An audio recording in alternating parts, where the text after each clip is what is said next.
You're listening to the Never Heard of It podcast, a Night Shift Radio original. Every week we bring you the good, the bad, the weird, and lesser known streaming movies. Hit subscribe for new episodes every Thursday and Sunday. Hey, Michael. Welcome back. Hi. Hey, thanks. Welcome back on this beautiful Sunday, Thursday Totally. day. What is time? What is time?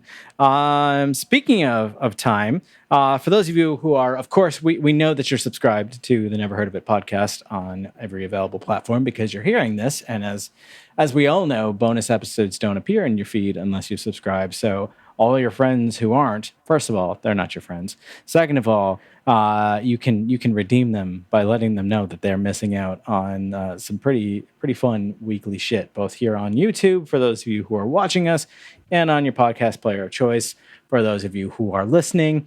But that said, we're about to flip things around a little bit.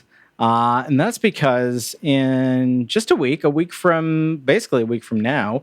Like 4 days from now, 5 days from now, Thursday to Monday. Yeah. Again, what is time? The newest Marvel television series is releasing, and that would be Secret Invasion. And if you remember when Marvel's She-Hulk, Attorney at Law, was airing, we brought in our friends from over on the Superpod HeroCast to break it down with us every week. We're doing that again. It was such a blast for us and such a smash success that they're coming back. We can't wait to have them. They can't wait to be back. But in order to keep things hot and fresh for you, we're bumping our bonus episode schedule up a few days, and we're going to be releasing Mondays for 6 weeks through the duration of this show. So that means our regularly scheduled Sunday film review will continue, and then followed immediately the next day by a recap of the most recent Secret Invasion. And that's pretty exciting. It is pretty exciting. I'm excited for it. I love chatting with those guys. And speaking of the monsters could be anywhere, I don't know, there was a better segue, but I kind of ham-fisted that there. Michael, I've been watching the Winchesters. Oh, which got canceled. Yeah, which, I mean, honestly, I can say with confidence that one season is really all that this show needed to tell its story. There was plenty more that they could have done, but at that point, you risk flipping all the way, the wrong direction and ending up back with another Supernatural that runs for like 37 years and has 17 completely different plots. But you and I have talked about the Winchesters before. I can't remember if we talked about it on this show. I think we did way back when it first aired. I think I mentioned that I watched the first couple of episodes. Yeah. So as you know, I have watched several seasons of Supernatural. I don't remember at which point I fell off, but I know that it has gone for at least as long after I stopped as what I did watch. But I really enjoy the show up until a certain point. And I think if I went back and watched through it, I think I would probably still continue to enjoy it for what it is beyond that. One thing I will say about the Winchesters is that it definitely involves at least some plot points that you don't have to have seen Supernatural to appreciate the series, but they would make some things make more sense. Dean makes an appearance in this with the iconic car, and that's pretty badass. But it's only kind of half-ass explained how and why. And that works for the Winchesters, mostly if you're familiar with what happened to Dean in Supernatural. And I just didn't make it far enough to know how he's just cruising through the afterlife, apparently. Spoilers. But spoilers for a show that ran, 30 seasons? I don't even know. I think it was 13 seasons or 15 or something. I think it was longer than that, because I think I bailed after I think it was 18 seasons. 11 or 12. I'm looking it up. Yeah, let's find out. But the Winchesters, if you appreciated Supernatural, especially if you enjoyed kind of the early seasons where you mostly have the monster of the week, and then they start to get into some serialized stuff where there's a big bad, and they're all everything comes to a head against this one enemy. Winchesters very much follows that formula. It's tried and true. It works really well. It also follows the CW drama formula flawlessly, to the point where there were several scenes that I knew exactly how they were going to play out without, like, just fill in the blanks of like what details were going to happen, but the way a scene was going to play, like, when two characters in a heart-to-heart discussion, and then someone else breaks in the room and they're like, did you find out the thing? And like, no, but I did learn this. Like, flawless, chef's kiss, beautifully implemented. What I will say is that this show, and I haven't watched many of the more recent CW shows. I bailed through, on the DC universe stuff because it was just getting repetitive and boring. But Winchester's leans a lot more into like more sensitive topics than any other CW show that I've seen. I mean, we have really great character representation. We have queer love stories, and we have a lot of focus on trauma and dealing with trauma in healthy ways. And I thought that was really cool for a let's hunt and kill the monsters kind of show. And so, yes, it's corny. Yes, it's melodrama. But honestly, I had fun with it. And, 13 episodes, one season, it wraps up neatly enough that, like, again, yeah, it could have gone longer, but the fact that they canceled it doesn't sting as much as most shows that get canceled after a single season. Yeah, so Supernatural ran for 15 seasons, 15 years, and 327 episodes. Yeah, so like we finished the Winchesters last night, and I was like, this really just makes me want to restart Supernatural, but that is a fucking commitment. It really, I mean, that's a lot. I mean, even if you're watching an episode a night, like, it's going to take you a year to finish, and that's every single night. It'll take you one full year to finish the series. That's so like wild. That's how wild it is. And I'll be honest, when I started watching the Winchesters, it made me want to go back and watch Supernatural, because I was like, I bet this would be so much better if I had watched all the way through Supernatural. Like, it's fine on a standalone, but it still felt like I was listening in on a conversation that I didn't have context to. Yeah. Like, it definitely felt like something was missing, but not detrimentally so, but enough where I was like, oh, this is an interesting conversation. I wish I knew fully what was going on, but like, I'm getting the gist of it, Like, I feel like it would have been better. They did a really good job of like getting us both like past context into specifically, John and Mary, Sam and Dean's parents, who were like briefly introduced to in the show. We know in Supernatural, Mary has been dragged off to hell by the yellow-eyed demon. We know that John has, he raises kids hunting and then kind of fucks off and disappears for a while. And so like we get a really interesting context to those characters. I mean, there's a little bit of will they, won't they in the beginning, which is hilarious because we know that they fucking end up together. So it's like, right. You don't have to be cagey about this relationship. We know what's happening here. Right. But they also create some pretty interesting stakes for this group to tackle that somehow still doesn't seem to directly influence the future of Sam and Dean in Supernatural. And the ending of the show does get into why that is, and I think is handled in a weird but really interesting way. And I mean, I say weird, but like the whole franchise is fucking weird, and we rolled with it for 15 seasons with Supernatural, so why not one more? just one more thing, like that's exactly what it is. Yep. Yeah. And man, so speaking of things that are seemingly feel like they're going to go on forever, I actually have been watching the Extraction movies. Do I know what that is? Chris Hemsworth, so stars on Netflix. They're Netflix exclusive films. Okay. The first Extraction came out last year. Big hit on Netflix. Extraction 2 just came out less than a week ago. So I watched the first Extraction just before the Extraction 2 came out, because I was like, all right, I'm going to watch the second one. And I'll tell you, one of the big things that drew me to these movies is that they are known for these sort of what's called oneers. It's these long one-shot takes. Okay. Of action. But the thing is like, the everyday person's going to watch this and be like, oh my God, I can't believe that was one take. But I watch this and I'm like, that's where you cut. That's where you cut. and that's where you cut to make it look like. I was like, and this is where you actually cut, because this definitely was not a one take, because it's like, you know, like the camera would get in on a helicopter, fly in the helicopter, get down, get off the helicopter, get into a vehicle, drive the vehicle, be outside the vehicle, and then inside the vehicle while it's driving. Sounds like and I'm like, Hardcore okay. Henry.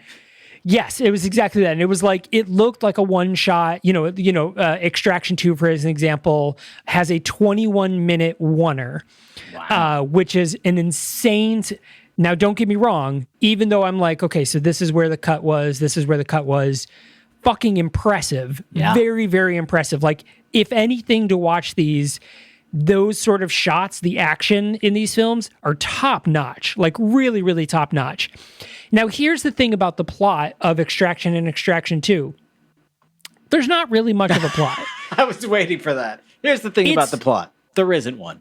There isn't one, but not to the point of like, a film that we might be reviewing very soon, where it's like nothing happens. It's the plot is so simple, it doesn't need further information. So the plot of the movie, of the series, because we just got confirmation that Extraction 3 is happening. Oh, damn. Spoilers. There's still more people to be extracted. There's still more people. So his job is, people pay him he can go and extract people and bring them, out of a bad situation. Obviously we're talking about like war zones, prisoners of war, those sort of things. Like it's not like my dad beats me and I need it's nothing like that. It's like, I'm in a literally active militant zone. Yeah. Please come rescue my kids and, get us out of this place because we can't do it.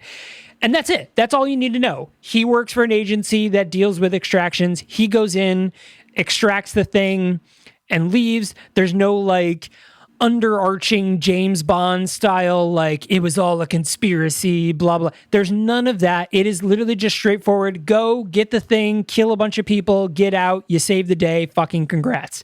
That's it. That's all the plot of Extraction 1 and Extraction 2. Now, they all have their unique happenings. There's obviously situations that come up where you're like, oh, how's he going to get out of this one? Where it's like, there's tension and there's excitement and you want to learn what happens. But generally, it's so simplistic and it works really, really well. I feel like that kind of film almost has to just like lean heavy on the visuals and on the action and like just really be impressive, because like most people aren't going to a film like that to like really think. And like the filmmakers who try to get too plot heavy on those, I think they usually they end up being clumsy. Whereas you can get a lot of forgiveness for a lack of plot when you've got a 21-minute long fake one shot, and like when you've got Chris Hemsworth on the screen just being like grimy and muscly and shooting guns. Yeah, and he's actually using his Australian accent, which is great because he does a lot of like, get the fucking gun, mate. Like he has very like, he sounds Australian. Like he sounds like a legit, I mean, he is. Excellent. But he sounds like a legit Australian guy, like going to rescue you, and it's awesome because it feels very natural. He does a really good job at it. And, you get the feats of like, oh my God, he's so strong. Oh, he's so cool in the action. Like you get those sort of moments as well, but it's so simple that it's just, turn your brain off and enjoy. And honestly, marvel at the one shots. They're really, really impressive. Like very, very impressive shots. So much so that after watching the first one, I was like jazzed about the second one. I was like, oh man, I can't wait to watch the second one because the first one had like a 10.5-minute long one shot. And then the second one has the 21-minute long one. Damn. And I'm like, oh damn, I can't wait to see this 21 because I bet you it's going to be really fucking cool. So is good. Do you think the third one's going to have a half-hour long one?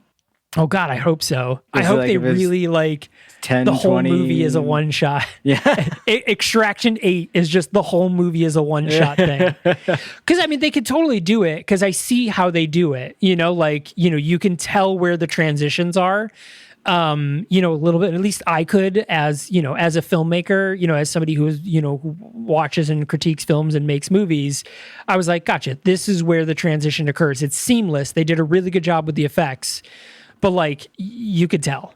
If you have enough space to work with, literally like do your one shot, keep going, and have crew like cleaning up and resetting at 1 or 0, whatever the first mark it's called, as the action goes. So that way you get to the end, and if you have to retake, you just start over and do the whole thing in one shot again.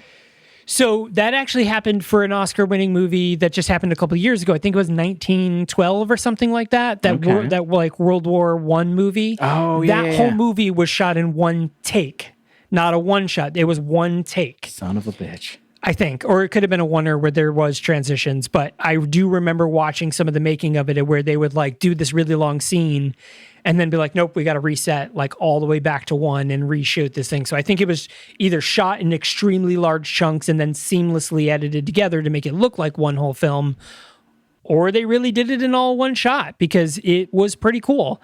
I didn't watch the movie, but I heard a lot about it. You know, obviously it got Oscar buzz. Yeah. You know, so I saw a lot of like making ofs and, you know, stuff like, you know, for your considerations and stuff like that. It was pretty good, but I dug Extraction. You know, it's currently streaming on Netflix. Like I said, we just got confirmation at the Tudum conference that just happened in Brazil. That's Netflix's like presser. Tudum. I was like, yeah. wait a second, Tudum. I was like, where is that? And then I realized you were doing the Netflix thing.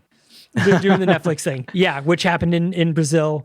You know, that's where we learned about Extraction 3. Chris Hemsworth and the director, Sam Hargraves, were on stage talking about that and saying like, hey, you know, we're going to do Extraction 3. It's where we got our official confirmation that Wednesday season 2 is happening. Oh, nice. We got a trailer for Avatar: The Last Airbender live action, which looks really good. Looks pretty seamless to the original cartoon. And we got a trailer for the live action One Piece, which I thought looked really cool. Having only watched a handful of One Piece anime episodes, there's like 1,000 of them, literally 1,000 of them.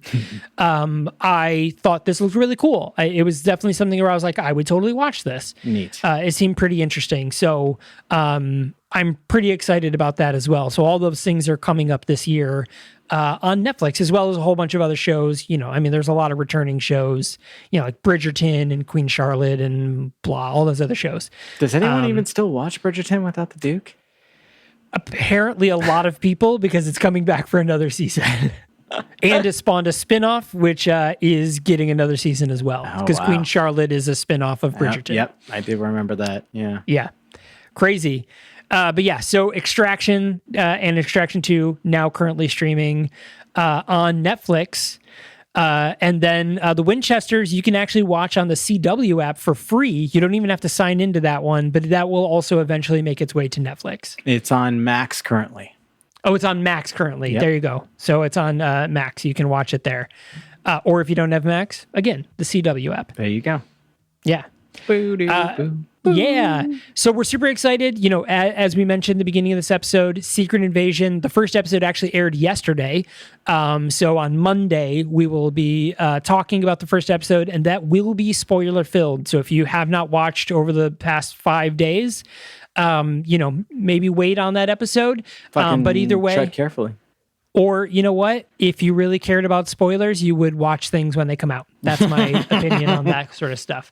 Because whenever, you know, that's the thing that happens to me. Look, I get life happens, but whenever it's like been a week for something, especially like a TV show, a little less when it's about movies, but for a TV show, and if you're like, nah, I haven't watched it yet, I'd be like, dude, that came out over a week ago and the internet exists. Like if you really cared about spoilers, you would have watched it already. I managed to go, like almost a month without getting spoilers for Guardians Volume 3. Honestly, there were not a lot of spoilers on the internet. You know, even, you know, I know you're not on Twitter anymore, but even on Twitter, even to this day, not a lot of people are writing spoilers aside from a few like, where does the team go from here? Yeah. Which is generic enough where you could be like, well, obviously some of them survived. He didn't kill the whole team. Yeah. Which I thought was really interesting. So good choice on the internet. Yeah. Well done, internet. You didn't screw up for once. Yeah. I mean, this is like low bar. Yeah. Very low bar.